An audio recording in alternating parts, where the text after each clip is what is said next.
नमस्ते। बहुत सारी मम्मियों का प्रश्न होता है कि अगर उन्हें सर्दी खांसी बुखार हुआ हो तो क्या वो बच्चे को मम्मी का दूध पिला सकते हैं?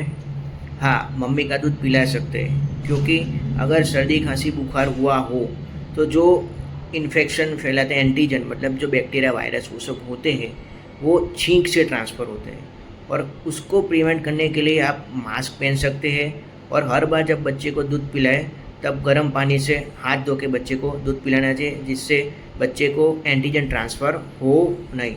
और एक चीज़, जब मम्मी को कोई भी वायरस बैक्टीरिया से इन्फेक्शन होता है और सर्दी खांसी होती है, तब मम्मी के शरीर में उसी वायरस बैक्टीरिया के खिलाफ एंटीबॉडी बनते हैं, जो एंटीजन मतलब बैक्टीरिया वायरस को मारने का काम करते हैं।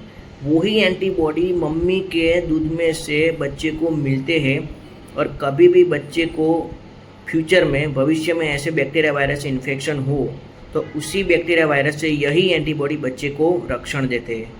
तभी बच्चे को जितना बने उतना मम्मी का दूध पिलाना चाहिए, क्योंकि बच्चे की इम्यूनिटी, रोग प्रतिरोधक शक्ति, एंटीबॉडी शरीर में बढ़ाने में सबसे महत्वपूर्ण मम्मी का दूध है। Okay, thank you.